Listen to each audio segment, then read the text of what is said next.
খুব ভালো করে মনে রাখবেন, একজন মুসলিম নারী 4টা-5টা অঙ্গ বাদ দিয়ে তামাম বডিটাই তার জন্য শরীয়ত সতরের ঘোষণা করেছে। 5টা অঙ্গ মানে 2 হাতের কবজি থেকে এই এতটুকুন, 2 কদম, গিরার নিচ থেকে নিচের অংশটুকুন, আর মুখমণ্ডল, এই 5টা অঙ্গ বাদ দিয়ে একজন মুসলিম নারীর পুরা বডিটাই হলো সতর। পুরা বডি সতর হওয়ার তর্জমা বুঝেছেন নাকি? পুরা বডি সতর হওয়ার তর্জমা হলো একজন পুরুষ যেমন তার সতরটাকে আরো পুরুষের সামনে বিনা প্রয়োজনে খুলতে পারে না, একজন নারী তার পেট আর পিঠ অন্য নারীর সামনেও বিনা প্রয়োজনে খোলার অনুমতি নাই। ইসলামের দৃষ্টিতে পোশাক, আমরা পোশাক পরে আসছি না, কেউ কম কেউ বেশি, পোশাক সবারই আছে। হঠাৎ করে ইসলামের দৃষ্টিতে পোশাক শীর্ষক আলোচনা কেন পেশ করতে চাচ্ছি? আপনারা social media, electronics, print media, electronics media, বিভিন্ন মাধ্যমে ইতিমধ্যে জেনে ফেলেছেন আমাদের দেশের রাজধানীর প্রাণকেন্দ্রে কিছু মানুষ অর্ধনগ্ন হয়ে পোশাকের স্বাধীনতার নামে নগ্নতার স্লোগান দিচ্ছে।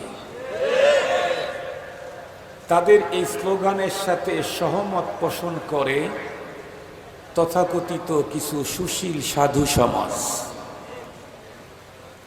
এবং এদেশেরই গুরুত্বপূর্ণ একটা চেয়ারে থেকে একজন ভাই আরো সিরিয়াস বক্তব্য দিয়েছে। সে বলেছে কোরআনে আল্লাহ পাক হিজাব, জিলবাব, পর্দা এগুলি কোনো কথাই বলেন নাই। হিজাব, জিলবাব আর পর্দা এগুলি মোল্লাদের আমদানি। আমি অবশ্য আজকে পর্দার উপরে, হিজাবের উপরে আলোচনা করব না। আজকে আমার আলোচনা শুধুই সতর নিয়ে, পর্দা নিয়ে না। তবুও একটা কথা আপনাদেরকে বলতে চাই, দিন যত গড়তে থাকবে পোশাকহীনতা, নগ্নতার স্লোগান ততই বাড়তে থাকবে। এমতো অবস্থায় আমরা মুসলিম, আমাদের ঘরে নতুন শিশু যারা জন্মগ্রহণ করবে, মুসলিমের ঘরে জন্ম নেওয়া নতুন তরুণ তরুণী, এরা যখন এই জাতীয় পোশাকের ব্যাপারে বাজে মন্তব্য শুনতে থাকবে, তখন তাদের মনের ভিতরে নতুন কোনো সভ্যতা, সংস্কৃতির উদয় হতে পারে। এজন্য মুসলিম তরুণ তরুণীদেরকে, মুসলিম মিল্লাকে পোশাকের ব্যাপারে কোরআন, হাদিস তথা শরীয়তের নির্দেশনা কি এটি জানিয়ে দেওয়া উলামায়ে উম্মতের জিম্মাদারি। সেই জিম্মাদারি পালনের জন্যেই আমি মূলত এই বিষয়টাকে চয়েস করেছি। খুব ভালো করে কথাটা বুঝবেন। আমার মূল আলোচনার টার্গেট তো কোরআনে পাক, হাদিসে পাক। এজন্য সূরাতুল আরাফের 26 নম্বর আয়াতে কারিমা তেলাওয়াত করেছি। সহিহ মুসলিম শরীফের 2128 নম্বর হাদিসখানাও পড়েছি। কিন্তু কোরআন আর হাদিস তো অনেক বড় জিনিস। এটাকে যথাযথ বুঝতে চাইলে স্বাভাবিক কিছু কথা দিয়ে জেহেনকে তৈরি করে পরবর্তীতে কোরআনের কাছে গেলে কোরআনের অনেক দামি কথাগুলি বোঝা অত্যন্ত আসান হয়। সেজন্যই আমি পোশাকের ব্যাপারে কিছু নরমাল কথা আপনাদের খেদমতে প্রথমে পেশ করতে চাই। আপনারা অবশ্যই জানবেন আল্লাহ পাক এই পৃথিবীতে মানুষকে কিছু বিধান, কিছু সিস্টেম, কিছু পদ্ধতি, কিছু আওয়ামের ও নাওয়াহি দিয়েছেন। আল্লাহ পাকের যত সিস্টেম আল্লাহ আমাদেরকে দিয়েছেন, এগুলি একটা দিকে লক্ষ্য করলে 2 প্রকার। এক প্রকারের সিস্টেম যেগুলি আল্লাহ পাক মানুষ পৃথিবীতে আসার পরে দিয়েছেন, যতদিন পৃথিবীতে বেঁচে থাকবে আল্লাহ পাকের ওই পদ্ধতি, সিস্টেমগুলি তাদেরকে মানতে হবে। মানুষ যখন মরে যাবে, পরপারে জান্নাত, জাহান্নাম, আরাফ যেখানেই যাক, এই সিস্টেমগুলি আর মানতে হবে না। যেমন নামাজ, আল্লাহ পাক এটা সিস্টেম দিয়েছেন। রোজার হুকুম আল্লাহই দিয়েছেন। যাকাতের পদ্ধতি আল্লাহই দিয়েছেন। হজের অর্ডার আল্লাহই করেছেন। জিহাদের ফর্মুলা আল্লাহই দিয়েছেন। কিন্তু এগুলি যতদিন পৃথিবীতে বেঁচে আছি ততদিন করতে হবে। পৃথিবী ছেড়ে পরপারে যখন চলে যাব, ওই জগতে নামাজ নাই, রোজা নাই, হজ নাই, জাকাত নাই, জিহাদও নাই।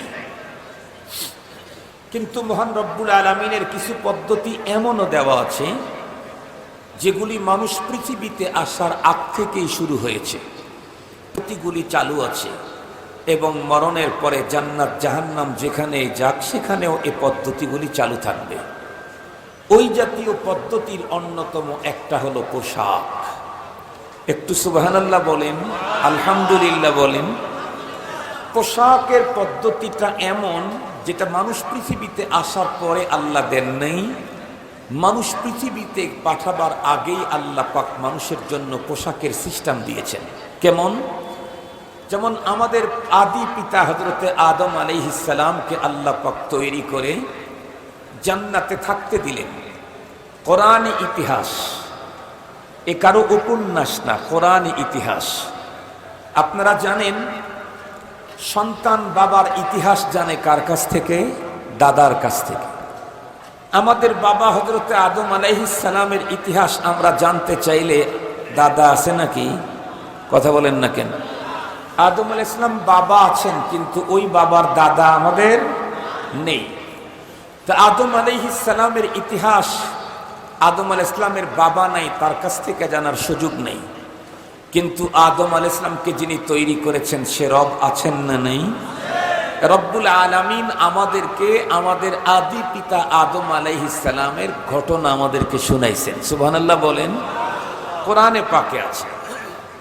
আল্লাহ তাআলা আদম আলাইহিস সালামকে থাকতে দিলেন জান্নাতে। জান্নাতে কোনো দুঃখ আছে? বেদনা আছে? টেনশন আছে? পেরেশানি আছে? এগুলি কিচ্ছু নাই, শুধুই সুখ, আনন্দ, আরাম। এরপরেও আমাদের আব্বা জান জান্নাতের ভিতরে আছেন, কিন্তু আনইজি ভাব, মানে মনের ভিতরে কেমন যেন প্রশান্তির অভাব, এনার্জি শর্ট। এখন আব্বা জান জান্নাতের ভিতরে থাকতেও তার আনইজি ভাব, এনার্জি শর্ট। কি সমস্যা, কোথায় সমস্যা, এটা নির্ধারণ করার জন্য কি আলট্রাসোনোগ্রাফি করতে হবে? আদম আলাইহিস সালামকে তৈরি করছেন কে? কি ম্যাটেরিয়াল, কি মেডিসিন, কোথায় কি দিয়েছেন, সব তো রব দিয়েছেন। এজন্য রবের সবই জানা আছে। আদম আলাইহিস সালামের ভিতরে সেই এনার্জির শর্ট দূর করার জন্য আব্বাজানের বাম পাশের বাঁকা হাড্ডি থেকে তৈরি করলেন আমাদের আম্মাজান হযরতে হাওয়া আলাইহিস সালামকে। দুইজনকেই থাকতে দিলেন জান্নাতে। আল্লাহ পাক আমাদের আব্বাজানকে ইনফরমেশন করলেন। আল্লাহ তাআলা বলেন, ইয়া আদম উসকুন আনতা ওয়া যাওজুকাল জান্নাহ ওয়া কুলা মিন হাইথু শি'তুমা রাগাদা ওয়া লা তাকরাবা হাযিহিশ শাজারাহ ফাতাকুনা মিনাত যালিমিন। আদম আমার পয়গম্বর, আপনি বসবাস করেন জান্নাতে আপনার স্ত্রীকে নিয়ে, আর দুইজন আপন আপন রুচিতে খেতে থাকেন পুরা জান্নাত থেকে। শুধু একটু বাইন্ডিং দিলেন, লা তাকরাবা হাযিহিশ শাজারা, এই গাছটার কাছে শুধু যাবেন না। বলুন তো দেখি, পরবর্তীতে আমাদের আব্বা আম্মা ওই গাছের কাছে গিয়েছিলেন? ফল খেয়েছিলেন? আল্লাহ নিষেধ করলেন, তারপরে আমাদের আব্বা আম্মা এই কাজটা করলেন কেমনে? এই তথ্য পৃথিবীর কেউ বলতে পারবে না, কারণ কোনো পণ্ডিতের তখন জন্মই হয় নাই। সবকিছু ঘটছে রব্বুল আলামিনের সামনে। তো রব্বুল আলামিন আমাদেরকে শোনায় দিচ্ছেন তোমাদের আব্বা আম্মার ঘটনা। ফাওয়াসওয়াসা লাহুমাশ শাইতান। আর এক জায়গায় আর এক শব্দ আছে, শয়তান আমাদের আব্বা আম্মাকে মিসগাইড করছে। কি মিসগাইড? আব্বা আম্মাকে বলতেছিল, দেখো জান্নাতের এমন একটা গাছ আর তার ফলের কথা বলবো, যেই গাছের ফল খেলে তোমাদের দুইটা ফায়দার যে কোনো একটা হবেই হবে। কি? এই ফল খেলে হয়তো তোমরা ফেরেশতা হয়ে যাবে, ফেরেশতা যদি নাও হও তাহলে আজীবনের জন্য জান্নাতে থাকার ব্যবস্থা হবেই হবে। আপনারা বলেন তো দেখি, এই রকমের কোনো অপশন যদি আমাদের সামনে কেউ নিয়ে আসে, যেই কাজটা করলে আমরা ফিরিস্তা হয়ে যাব, না হয় আজীবন জান্নাত থেকে যাব, এই অপশনকে আমরা কখনো ছাড় দিব নাকি? কখনোই না। আব্বা আম্মা চিন্তা করলেন তো ভালো অপশন। আর তাছাড়া যিনি এই অপশনের কথা বলতেছিলেন যে সে আবার কসম করে বলতেছে যে আমি তোমাদের জন্য লানাসিহীন, শুভাকাঙ্ক্ষী তোমাদের। পরে আব্বা আম্মারা খেয়ে ফেললে কি হলো? কোরআনে পাকে আল্লাহ তাআলা বর্ণনা করেন, আব্বা আম্মার শরীর থেকে কাপড়টা খুলে গেল। তাহলে বোঝা গেল আব্বা আম্মাকে আল্লাহ তাআলা জান্নাতে থাকতে দিয়েছিলেন কাপড় ছাড়া না কাপড় সহ? জিজ্ঞাসা করতে চাই, আব্বা আম্মাকে যে কাপড়টা আল্লাহ দিয়েছিলেন এটা মেড ইন জাপান? আর একটু জোরে বলেন। জাপানের অস্তিত্ব তখন ছিল? জাপান তো হয় নাই, তো মেড ইন হয় কেমনে? মুহতারাম হাজরিন, ওইটা হলো মেড ইন জান্নাত, জান্নাতি পোশাক। তো জান্নাতি পোশাক খুলে গেল আব্বা আম্মার শরীর থেকে। খুলে যাওয়ার পরে কি আব্বা আম্মা আর নিজেদের ইজ্জত আবরুকে ঢাকার চেষ্টা করেন নাই? ঢাকেন নাই? কথা বলেন। ঢেকেছিলেন। কি দিয়ে ঢাকলেন? ওইখানে তো শুধুই মেড ইন জান্নাত ছাড়া আর কোনো কাপড়ই নাই, আর ওটা তো খুলেই গেছে। তো কি দিয়ে ঢাকলেন? আল্লাহ পাকের কোরআনে আল্লাহ তাআলা তাও বয়ান করেছেন, জান্নাতি গাছের লতা পাতা দিয়ে আমাদের আব্বা আম্মা দুইজন তাদের ইজ্জত আবরু ঢাকা শুরু করলেন। আমার উদ্দেশ্য হলো একটা, মানুষের জন্য পোশাকের সিস্টেম আল্লাহ দিয়েছেন পৃথিবীতে পাঠাবার পরে না আরো আগে? দুনিয়াতে আসার পরে আমাদের জন্য পোশাকের সিস্টেম আছে না নেই? মরণের পরে আমরা জান্নাতে যাব, বলুন তো দেখি জান্নাতে পোশাকের সিস্টেম থাকবে কিনা? অবশ্যই থাকবে। সেখানে পুরুষকে কি পোশাক দেওয়া হবে তাও আল্লাহর কোরআনে আল্লাহ তাআলা বয়ান করেন, ওয়ালিবাসুহুম ফিহা হারির। পুরুষদের পোশাক কি হবে, নারীদের পোশাক কি হবে, এগুলির বর্ণনা কোরআনে হাদিসের মধ্যে আছে। মাঝখানে অল্প একটু টাইম, খুব ভালো করে কথাটা কিন্তু শুনতে হবে। আমরা যখন মরে যাব, আমার বাড়িটা যদি মসজিদ বাড়ি বলা বাড়ি যদি হয়, তাহলে আমি যেখানে আসি সেখান থেকে আমার কবরটা 30 গজ ফাঁকে। এই 30 গজ ফাঁকে আমার ডেড বডি, লাশ 30 গজ ফাঁকে নিয়ে কবরের গর্তে লুকায় রাখবে। এতটুকুন জায়গা কি আমাকে কাপড় ছাড়া নিবে না কাপড় সহ? একটু জোরে বলেন। কাপড় সহ। কাপড় দিবে তো দিবে। পুরুষকে কয় পিস? একটু ইংরেজি বলেন, কয় পিস? 3 পিস। 3 পিস ইংরেজি বলেন। 3 পিস ইংরেজি বলাইলাম কেন? আমাদের দেশের অনেক মুসলিম নারী আছে যারা মুসলিম নারীরাই তারা জীবদ্দশায় 3 পিস পড়তে চায় না। তাদেরকে স্পষ্ট ভাষায় বলতেছি, মুসলিম নারী, তুমি আজকে জীবদ্দশায় 3 পিস পড়তে না চাইলে কি হবে? তোমার বাবার মৃত্যু হলে তোমার বাবাকে 3 পিস পরানো হবে। তোমার বাবাকেই 3 পিস পরানো হবে। নারীদের কয় পিস? 5 পিস। কিছু কিছু সময় ইংরেজি বলতে হয়। 5 পিস, 5 পিস। খুব ভালো করে বুঝবেন। তাহলে এ পর্যন্ত আলোচনা দিয়ে আমি একটা জিনিস আপনাদের অন্তরে ঢুকাইতে চেয়েছি, সেটাই হলো নামাজ, রোজা, হজ, যাকাত এগুলি আল্লাহর দেওয়া সিস্টেম, কিন্তু এগুলির সূচনা মানুষ পৃথিবীতে আসার পরে দুনিয়ার থেকে চলে গেছে, এগুলি আর করতে হয় না। পোশাকের পদ্ধতি এমনই এক জিনিস যার সূচনা হয়েছে পৃথিবীতে মানুষ আসার আগে। দুনিয়াতেও তার সিস্টেম আছে। মরণের পরে কবর পর্যন্ত যাইতেও পোশাক লাগে, মরণের পরে জান্নাতেও পোশাক থাকবে। সুতরাং পোশাকটাকে ইসলাম আর শরীয়তে খাটো করে দেখার কোনো সুযোগ নাই। মুহতারাম হাজরিন, ঠান্ডা মাথায় একটু কথাগুলি ভাববেন। তাম পৃথিবীতে কোটি কোটি সৃষ্টিকুলকে আল্লাহ তাআলা সৃষ্টি করেছেন। জলজগতের প্রাণীর কথা বাদ দিলাম, আজকে তাম ওয়ার্ল্ডের কত বড় বড় আবিষ্কারক, দার্শনিক, সায়েন্টিস্ট, কবি, সাহিত্যিক তৈরি হয়েছে। কত বড় বড় fighter MiG 29, laptop, desktop, iPad, আরো কত কিছু তৈরি করলো। কিন্তু এ পর্যন্ত পৃথিবীতে কোনো পণ্ডিত দেখা গেল না যেই পণ্ডিত শুধু স্থলভাগে আল্লাহ পাকের তৈরি করা প্রাণীকুলের সংখ্যা এ পর্যন্ত বলে দিতে পেরেছে। এর সংখ্যা কেবলমাত্র একমাত্র আল্লাহ জানেন। প্রতিটি প্রাণীকুলকে আল্লাহ তাআলা জীবন দিয়েছেন, যৌবনও দিয়েছেন। যৌবন আর জীবন কি শুধু মানুষের? কথা বলেন না কেন? আমার চাইতে জীবন, আমার চাইতে যৌবন অনেক প্রাণীকুলের অনেক উন্নত, অনেক লম্বা। খুব ভালো করে বোঝার জন্য চেষ্টা করবেন। এরপরেও আল্লাহ পাক কোন প্রাণীকুলের জন্য কাপড়ের বাজেট রাখেন নাই। কাপড়ের বাজেট দিয়েছেন শুধুমাত্র আশরাফুল মখলুকাত, মানুষের জন্য। এজন্য কাপড় এটা সম্মানের প্রতীক। কাপড়হীন হওয়া হলো অপমান, কাপড় থাকাই হলো সম্মান, পোশাকহীনতা হলো অপমান। মুহতারাম হাজিরিন, আরে আমি শুধু কাপড় থাকলে সম্মান, কাপড় না থাকলে অপমান, এটা শুধু মোল্লার কাছে না।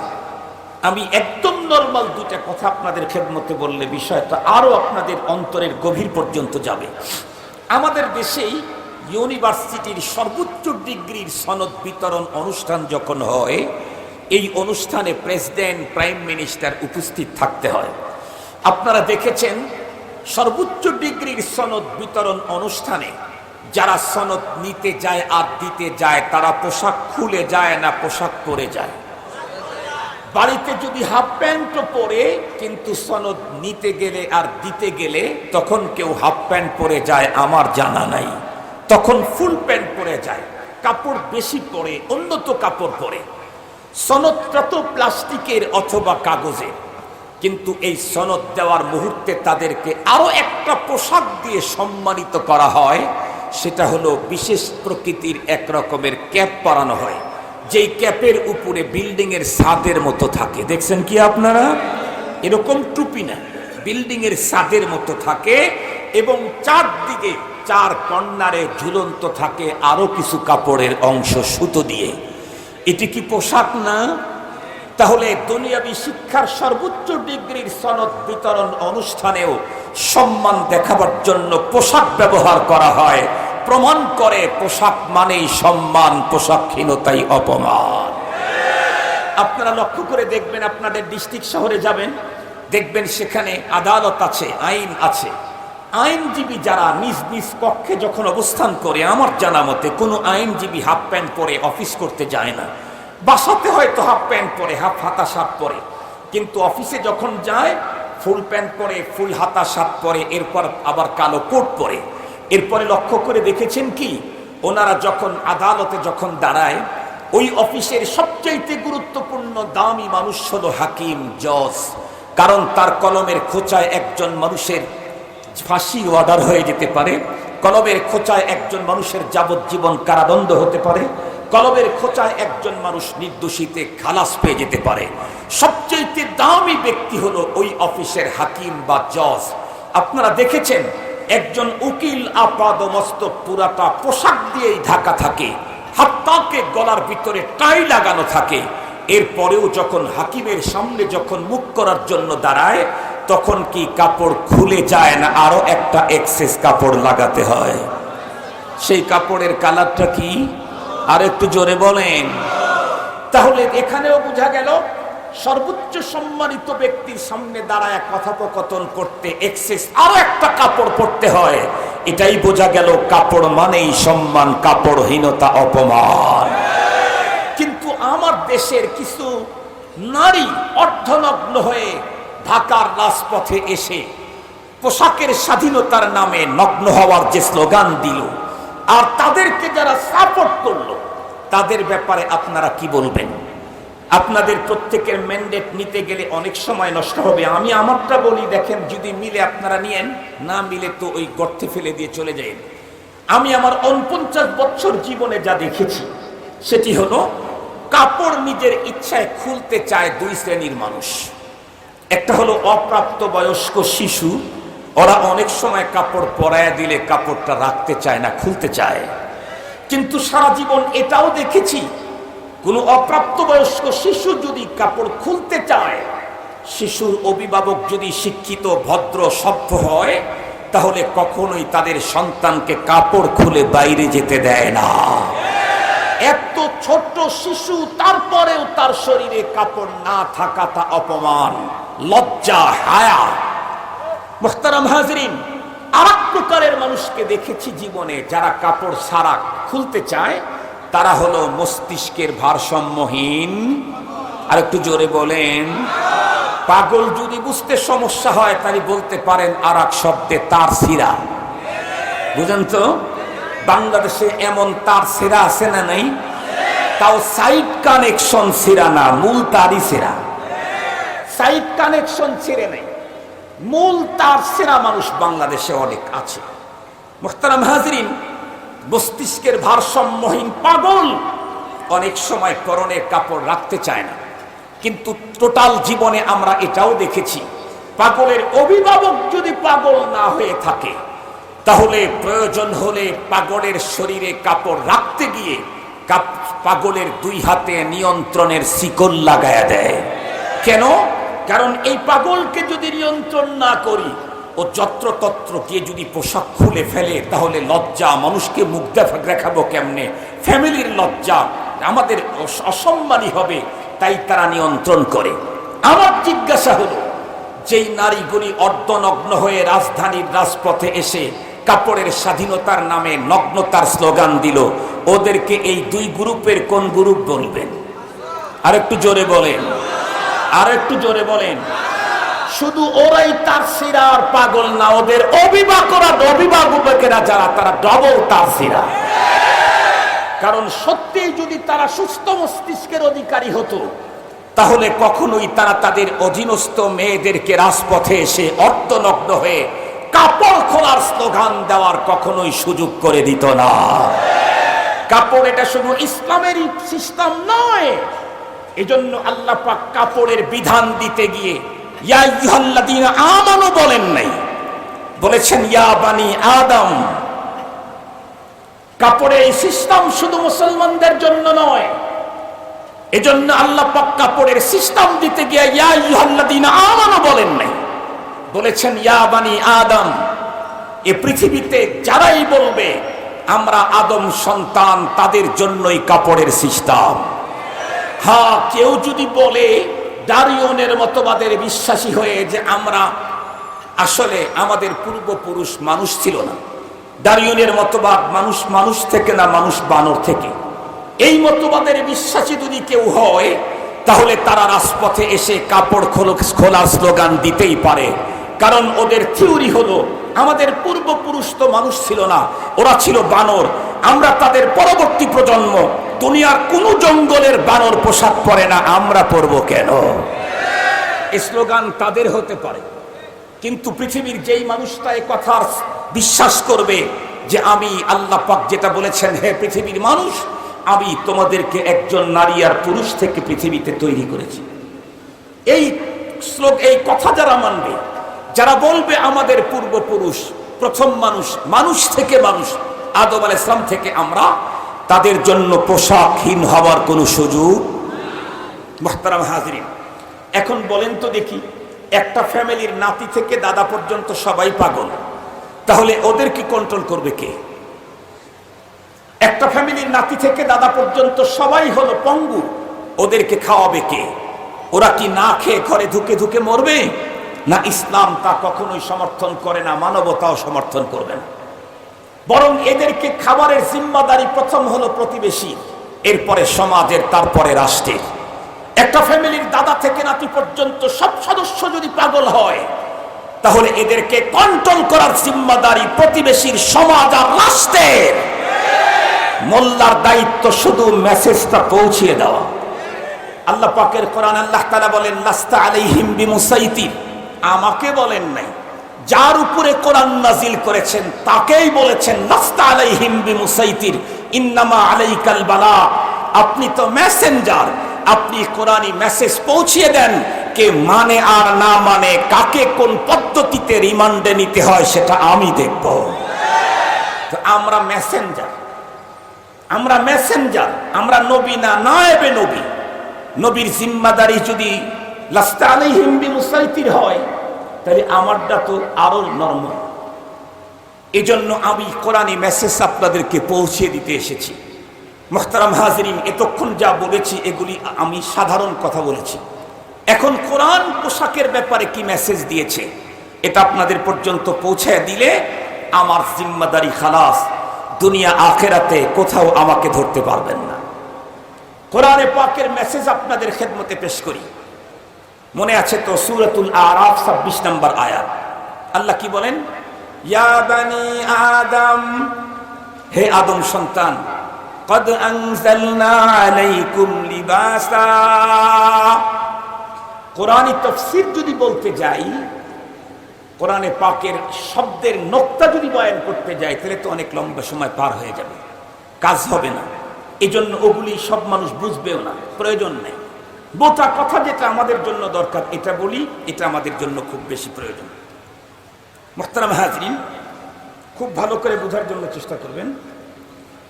সেটি হলো আল্লাহ তাআলা বলেন, হে আদম সন্তান, আমি তোমাদের জন্য পোশাক নাজিল করলাম। কেন আল্লাহ পোশাক নাজিল করলেন? কেন? কি চাদুয়া বানাবার জন্য, বেডশিট বানাবার জন্য, পাপোশ তৈরি করার জন্য, রুমাল বানাবার জন্য, পাগড়ির জন্য, টুপির জন্য, পাঞ্জাবির জন্য? আল্লাহ পাক কোরআন হাকিমের ভিতরে বলেন, দুইটা টার্গেট নিয়ে আমি তোমাদের জন্য পোশাক নাজিল করেছি। সুবহানাল্লাহ বলেন। একটা টার্গেট হলো এটা ফরজ, এটাকে তোমাকে মানতেই হবে, কাজ করতেই হবে, ওজন্যই পোশাক। দ্বিতীয় নাম্বার যেটা, সেটা তোমাদের জন্য অনুমতি, ফরজ না, এটা তোমাদের জন্য অনুমতি আছে, করতে পারো। প্রথমটা কি? প্রথম টার্গেট হলো লিওয়ারি সাওআতিকুম, যাতে করে তোমরা তোমাদের শরীরের সংরক্ষিত এরিয়াটাকে ঢেকে রাখতে পারো। প্রথম টার্গেট, এজন্য আমি তোমাদের জন্য পোশাক নাজিল করেছি।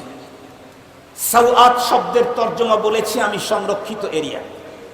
সাওআত বলা হয় মানব দেহের ওই অংশকে, যেই অংশ শরীয়তে 24 ঘন্টা ঢেকে রাখতে হয়। আমরা অবশ্য সাওআতের সাথে পরিচিত নই, তবে সতরের সাথে আমাদের পরিচয় আছে। সতর শব্দটা আমাদের পরিচিত কিনা বলেন? এই সাওআত কোরআনে যেটা বলেছে, আমরা সতর বললে ওইটাকেই বুঝি। তো সাওআত আপাতত অফ রেখে সতরটাই বলি। পুরুষের সতর কতটুকুন? নাভির উপর থেকে, নাভির একটু উপর থেকে হাঁটুর নিচ পর্যন্ত, এই এতটুকুন সতর। সতর মানে কয় ঘন্টা ঢাকতে হয়? 24 ঘন্টায় 4 ঘন্টা, 20 ঘন্টা। কতক্ষণ? কখন ঢাকতে হয়? যখন বাইরে যাব তখন, না বাড়ির ভিতরেও? ঘরের ভিতরে যখন থাকবো তখন তো ঢাকতে হয় না। ঘরের ভিতরেও একা একা যখন থাকবো তখন, তখনও রাত্রে যখন ঘুমায় যাব তখন, তখনও এই অংশটুকুন অন্য লোকের সামনে তো খোলা যায় না, যায় না। পিতা তার পুত্রের সামনেও খোলার পারমিশন নাই। বালেক পুত্র তার পিতার সামনে এই এরিয়ার কোনো অংশ বিনা প্রয়োজনে খোলার পারমিশন আল্লাহর পক্ষ থেকে নেই। মুসলমান ভাইরা, আমার কথা ভালো করে বুঝবেন। রব্বুল আলামিন সূরাতুল আরাফের 26 নম্বর আয়াতে কারিমাতে আমাদেরকে ডেকে বললেন, ইয়া বানি আদম, হে আদম সন্তান, কদ আনজালনা আলাইকুম লিবাসা, আমি তোমাদের জন্য পোশাক নাজিল করলাম। কোন উদ্দেশ্য নিয়ে নাজিল করলেন আল্লাহ? আল্লাহ পাক বলেন, লিওয়ারি সাওআতিকুম, নাম্বার 1 টার্গেট হলো যাতে করে এই পোশাক দিয়ে তোমরা তোমাদের সতরটাকে ঢেকে রাখতে পারো। পুরুষের সতর নাভির উপর থেকে হাঁটুর নিচ পর্যন্ত। শুধু বাইরে যখন বের হবে তখন ঢাকতে হবে এমনটি না, শুধুমাত্র কেবলমাত্র বাড়ির ভিতরে থাকলে ঢাকতে হবে এমনটি না, বরং ঘরের ভিতরে একা একা থাকলেও, দিনে হোক আর রাত্রে হোক, এমনকি পিতা পুত্রের সামনে প্রয়োজন ছাড়া খুলতে পারবে না, পুত্র পিতার সামনে প্রয়োজন ছাড়া খোলার অধিকার নাই। যদি কোনো একজন পুরুষ এই অংশের কোনো একটা এরিয়া খুলে রাখে, তাহলে সে কত বড় অপরাধী হয়, এই কথাটা আমি আগে আপনাদেরকে জানাবো। এরপরে এই অপরাধের শাস্তি কি ভয়াবহ হবে এটা আমি পয়গম্বরের হাদিস থেকে আপনাদেরকে ইনশাআল্লাহ শোনায়া দিতে চাই। দুইটা কথা, সতর যদি প্রয়োজন ছাড়া খুনি আমি, আমার অপরাধটা কত বড়, এক নম্বর। দুই নম্বর হলো এই অপরাধের শাস্তিটা কি পরিমাণ। এই দুটি কথা আপনাদের খেদমতে পেশ আমাকে করতেই হবে, নাইলে আলোচনা অসম্পূর্ণ রয়ে যাবে। মুহতারাম হাজিরিন, আমি যে কথাগুলি বলতেছিলাম, আমি কি পরিমাণ অপরাধ এটাকে বুঝাইতে চাইলে প্রথমে একটা মেসাল আপনাদেরকে দিতে হবে। আপনারা বলুন তো দেখি, আজকে এশার সালাতের ওয়াক্ত শুরু হয়েছে, ধরে নেন 7:15 বাজে, 7:15 সময় ওয়াক্ত শুরু হয়েছে। এখন 7:15-তে পড়লাম না, 8:00-তেও পড়লাম না, 9:00-তেও এশার সালাত আদায় করলাম না, 10:10-তে, 11:00-তে, 12:00-তে, 1:00-টায়, 2:00-টায়, 3:00-তেও পড়লাম না, 4:00 বাদেও এশার সালাত আদায় করলাম না। এতক্ষণে কিন্তু ফেরেশতা আমার নামে কোনো গুনাহ লিখবে না। কিন্তু আজকের এশার সালাতের পরে ফজরের ওয়াক্ত ঢুকবে হলো 4:20 ধরে নেন। যেই মাত্র 4:20 বাজবে, ফেরেশতা তখন আমার নামে একটা গুনাহ লিখে দিবে, ফরজ তরক। কয়বার লিখবে? আর একটু জোরে বলেন। ঘুমাইলাম 7 ঘন্টা, সুযোগ পেলাম নামাজ পড়ার, কিন্তু 7 ঘন্টার কোনো সময় গুনাহ লেখে নেই। আর একটা ওয়াক্ত যখন ঢুকছে তখন আমার নামে গুনাহ লেখা হয়েছে, ওয়ান টাইম। কিন্তু কোনো একজন মুসলমান নারী আর পুরুষ বিনা প্রয়োজনে সে যদি তার সতরটাকে খুলে রাখে, তাহলে বন্ধুরা আমার, তার জন্য কি পরিমাণে গুনাহ লিখবে। 3 ঘন্টা পর্যন্ত যদি খুলে রাখে, ফেরেশতা 3 ঘন্টা পর্যন্ত ফরজ তরক, ফরজ তরক, ফরজ তরক লিখতেই থাকবে। ফজরের নামাজ, এশার নামাজের বন্ধুরা আমার ওয়াক্ত শুরু হয়েছে, সেখান থেকে 7 ঘন্টা ধরে নেন ওয়াক্ত ছিল।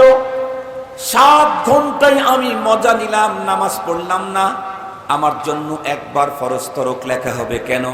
এশার নামাজ হলো ওয়াক্তি ফরজ, ওয়ান টাইম ফরজ। 24 ঘন্টায় একবার আদায় করলেই হয়ে গেল, আবার 24 ঘন্টায় আর একবার আদায় করলেই হয়ে গেল। কিন্তু বন্ধুরা আমার, সতর ঢেকে রাখা ওয়াক্তি ফরজ নাকি দায়েমি ফরজ? এই জন্য গুনাহ যেমন সিরিয়াস, আবার আমরা প্রত্যেকেই তো বন্ধুরা আমার সতর ঢেকে বসে আছি। পৃথিবীর কোনো একজন মুসলমান নারী আর পুরুষ, সে যদি বন্ধুরা আমার 24 ঘন্টার 24 ঘন্টায় সে তার নিজের সতরটাকে ঢেকে রাখলো, এই নিয়তে রব্বুল আলামিন আমাকে অপশন দিয়েছেন, নীতিমালা দিয়েছেন, আমি পোশাক দিয়েছি, তুমি তোমার সতরকে ঢেকে রাখতে হবে। আমি আমার রবের আইন মানতে গিয়ে আমি আমার সতরটাকে ঢেকে রাখলাম, কোনো কারে খায়ের ভালো কাজ একটাও করলাম না, শুধু সতরটাকে ঢেকে রাখলাম। ফেরেশতা আমার নামে 24 ঘন্টা ফরজ আমলের নেকি লিখতেই থাকবে। এরপরে সালাতুল ইশা আদায় করলে ওইটার ফরজের নেকি আবার লেখা হবে। কিন্তু আমি যদি আর কোনো কারে খায়ের নাও করি, এই ভালো কাজের নেকি আমার জন্য চলমান লিখতেই থাকবে। তাহলে সতর খোলা কত বড় ভয়াবহ অপরাধ। কিন্তু আমার দেশের 2 শ্রেণীর পুরুষেরা হলো সতর খুলে রাখে, এমনি গুনাহে বেলজ্জত, কোনো ফায়দা নাই, শুধুই একটু গাফলতির কারণে, কেউ ফ্যাশনের কারণে। একটা হলো একদম নিম্ন পর্যায়ের কিছু মানুষ, খেটে খাওয়া দিনমজুর, রিক্সা চালক, ভ্যান চালক, ঠেলা গাড়ি চালক। এরা করে কি, এখন একটু কমছে, আগে খুব বেশি ছিল।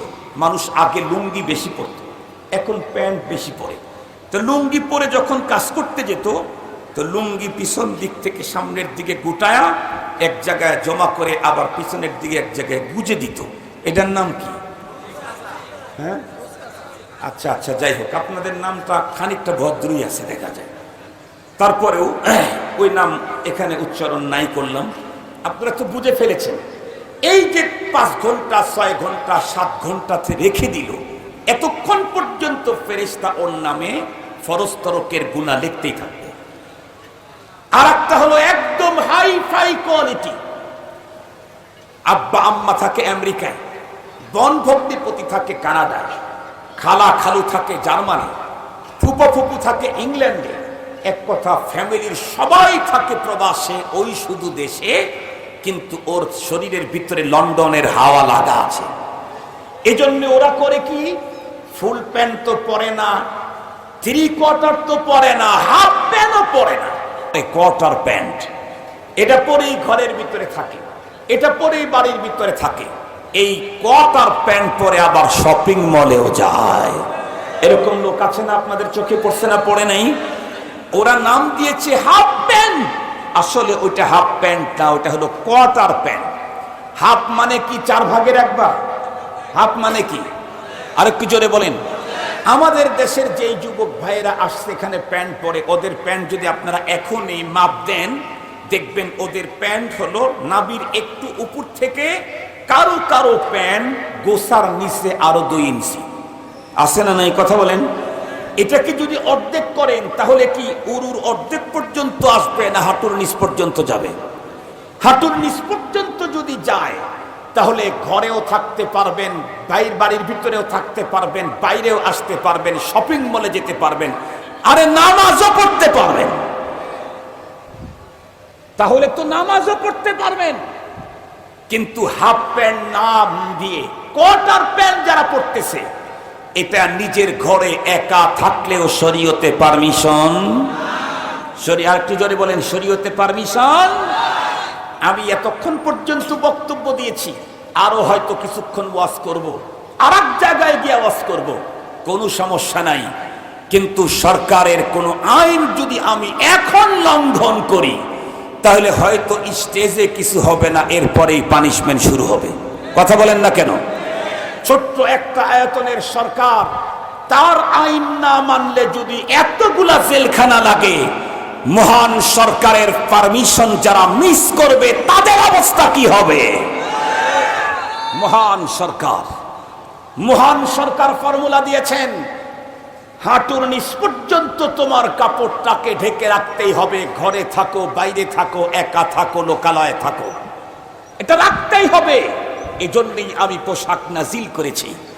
বেডশিট বানাবার জন্য এটা আমার টার্গেটে আউয়াল না, প্রথম টার্গেট না।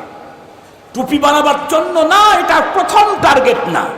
প্রথম টার্গেট হলো লিওয়ারি সাওআতিকুম, তুমি তোমার সতরটাকে ঢেকে রাখতে হবে। এটা প্রথম টার্গেট পোশাক নাজিল করার। কত রঙের, কত ঢঙ্গের, কত ডিজাইনের, কত প্রিন্টের, কত কালারের পোশাক তুমি পরো, এগুলি দিয়ে কত কিছু তৈরি করেছো। ঘরের উপরে চাদোয়া লাগাইছো, এরপরে জানালার পর্দা লাগাইছো, আরো কত কিছু বানাইলা। এগুলি তোমাদের জন্য কিছু অনুমতি আছে, কিন্তু মূল টার্গেট হলো ইউয়ারি সাওআতিকুম, তুমি তোমার সংরক্ষিত এরিয়া তাকে ঢেকে রাখো। মুসলমান ভাইরা আমার কথা ভালো করে বুঝবেন।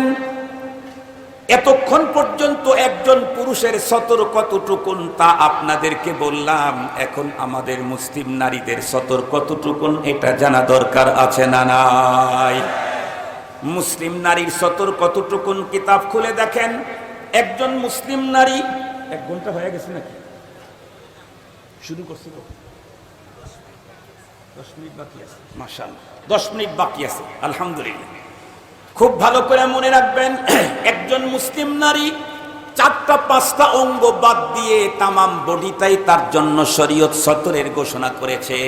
5টা অঙ্গ মানে 2 হাতের কবজি থেকে এই এতটুকুন, 2 কদম, গিরার নিচ থেকে নিচের অংশটুকুন, আর মুখমণ্ডল। এই 5টা অঙ্গ বাদ দিয়ে একজন মুসলিম নারীর পুরা বডিটাই হলো সতর। পুরা বডি সতর হওয়ার তর্জমা বুঝেছেন নাকি? পুরা বডি সতর হওয়ার তর্জমা হলো, একজন পুরুষ যেমন তার সতরটাকে আরো পুরুষের সামনে বিনা প্রয়োজনে খুলতে পারে না, একজন নারী তার পেট আর পিঠ অন্য নারীর সামনেও বিনা প্রয়োজনে খোলার অনুমতি নাই। নারী নারীর সামনে পেট পিঠ খুলবে প্রয়োজন ছাড়া, অনুমতি নাই। প্রয়োজন হয়েছে, অনুমতি আছে, প্রয়োজন নাই, অনুমতি নাই। মার বয়স যদি 40 বছর হয়, সন্তানের বয়স যদি 20 বছর 18 বছরের যুবক হয়, ওই মা তার যুবক ছেলের সামনে তার পেট পিঠ খোলার অনুমতি নাই। মা যুবক ছেলের সামনে তার পেট পিঠ প্রয়োজন ছাড়া খোলার অনুমতি নাই। মেয়ের বয়স 18 বছরের যুবতী বাবা 40 বছর, এই বাবার সামনে মেয়ে তার পেট পিট বিনা প্রয়োজনে খোলার অনুমতি নাই। মুসলিম নারী ভালো করে বুঝো, বাবার সামনে যদি মেয়ে তার পেট পিট দেখানোর অনুমতি না থাকে, মায়ের পেট পিটের দিকে যদি যুবক পুরুষ যুবক ছেলের যদি তাকাবার অধিকার না থাকে, পারমিশন না থাকে, তাহলে তুমি আর আমি পেট পিট মাথা খুলে রাস্তায় ভিন্ন পুরুষকে দেহ প্রদর্শনী করছি, তোমার আমার অপরাধটা কি পরিমাণের হবে? ভালো করে মনে রাখবেন, আমি কিন্তু আজকে পর্দার ওয়াজ করতেছি না, ভুল বুঝবেন না। আমি আজকে সতরের ওয়াজ করতেছি। আমি যতটুকু ধারণা, আমার মনে হয় ধারণা ভুল হবে না, বাংলাদেশের ৯৫% মুসলমান সতর কোনটা পর্দা কোনটা তা এখনো জানেই না। কোনটা সতর কোনটা পর্দা ৯৫% মুসলমান জানে না। অথচ সতর ফরজ, পর্দাও দুইটাই ফরজ। যেই ফরজ কাজ আমাকে করতে হয়, ওই ফরজ কাজের ইলম আমার জন্য ফরজ, ওই ফরজের ইলম আমার জন্য ফরজ। অথচ পর্দা কোনটা সতর কোনটা এটাই জানে না। যতদূর পর্যন্ত মাইকের আওয়াজ যায় ভালো করে বলছি শুনেন, সতর বলা হয় যেটা ঘরের ভিতরে থাকলেও ঢাকতে হয়, আপনজনের সামনেও ঢাকতে হয়, তাকে সতর বলে। পর্দা যেটা বাইরে গেলে ঢাকতে হয়, ভিন্ন পুরুষের সামনে গেলে ঢাকতে হয়, এটা হলো পর্দা। আমি তো পর্দার ওয়াজ করতেছি না আজকে, পর্দার ওয়াজ আজকে করব না। আজকে হলো শুধু সতর নিয়ে কথা বলবো। একজন মুসলিম নারীর সতর কতটুকুন? ৫ অঙ্গ বাদ দিয়ে টোটাল ২ হাতের কবজি, ২ কদম, চেহারা, এতটুকুন বাদ দিয়ে টোটালটাই ঢেকে রাখতে হবে। মুসলমান ভাইরা আমার, লম্বা কথা বলে আপনাদেরকে কষ্ট দিতে চাই না, একটা কথা বলতেই হবে আমাকে। আমরা যদি সতরটাকে যথাযথভাবে সংরক্ষণ না করি, বন্ধুরা আমার, যদি খোলাভাবে চলাফেরা করি, তাহলে আমাদের আযাব আর শাস্তি কি পরিমাণে নিতে হবে। এই প্রসঙ্গে সহিহ মুসলিম শরীফের 2128 নম্বর হাদিস তেলাওয়াত করেছি। পুরা হাদিসের তর্জমা বলার প্রয়োজন নাই, বলার সুযোগও আমার নাই। বিশ্বনবীজি বলেন, সিনফানে মিন আহলিন নার লাম আরাহুমা, 2টা গ্রুপ জাহান্নামে যাবে। বিশ্বনবীজি মুহাম্মাদুর রাসূলুল্লাহ বলেন, 2টা গ্রুপ, 2টা জামাত জাহান্নামে যাবে। তবে নবীজি বলেন, লাম আরাহুমা, এই 2 গ্রুপের কোনো এক গ্রুপের একজনকেও আমি নবী কোনোদিন দেখি নাই। তার মানে বিশ্বনবীজির খায়রুল কুরুনে এই মানুষগুলি ছিল না, অনেক পরে মানুষগুলি পৃথিবীতে এসেছে। মুহাদ্দিসিনে কেরাম বলেন, বিশ্বনবীজি ১৪৫০ বছর পূর্বে যখন এই হাদিস বয়ান করেছেন, হাদিসের বন্ধুরা আমার, এই সূরতে মাসআলা কি হবে ফুকাহা হযরতে সাহাবায়ে কেরাম বুঝেন নাই, তাবেঈন বুঝেন নাই, তাবেঈ তাবেঈন বুঝেন নাই। কারণ তাদের কল্পনাতেও এই জাতীয় সূরত কখনো আসতে পারে ভাবতে পারে নাই। কিন্তু এখন অবস্থা হলো এই, আমি শুধু হাদিসের তর্জমা বলবো। সূরতে মাসআলা বোঝার জন্য কোনো মুফতি, মুহাদ্দিস, মাদ্রাসার তালিবুল ইলমের প্রয়োজন নাই। একদম নিরক্ষর একজন জাহেল মানুষও বলবে, হুজুর বুঝে ফেলেছি।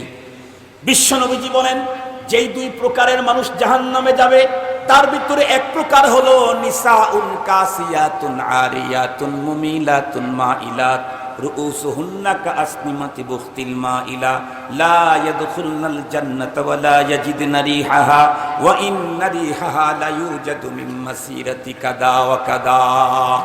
বিশ্বনবীজি বলেন, এমন এক প্রকারের নারী পৃথিবীতে আসবে যাদেরকে আমি দেখি নাই, যারা পোশাক পরে থাকলেও উলঙ্গ থাকার শামিল হবে। এরা অন্যদেরকে নিজের প্রতি আকৃষ্ট করবে, নিজে অন্যের প্রতি আকৃষ্ট হবে, এবং তাদের মাথার ডিজাইন করবে উটের পিঠের মতো উঁচু সিস্টেম। যা বললাম এগুলি একটাও খায়রুল কুরুনে কারো মাথার মধ্যে আসে নাই। মুহাদ্দিসিনে কেরাম তার ব্যাখ্যা সূরতে মাসআলা বর্ণনা করতে গিয়ে বলেছেন, 3 প্রকারের পোশাক যারা পরিধান করে, এরা পোশাক পরার পরেও উলঙ্গ থাকে, তাদের জন্য শাস্তি হলো লা ইয়াদখুলুল জান্নাহ, জান্নাতে যাবে না, ওয়ালা ইয়াজিদনা রিহাহা, জান্নাতের ঘ্রাণও পাবে না, ওয়া ইন্না রিহাহা লা ইউজাদু মিন মাসিরাতি কাদা ওয়া কাদা। অথচ এত দূর থেকে জান্নাতের ঘ্রাণ পাওয়া যায়, এই এরিয়াতেই এই নারীগুলি যাবে না।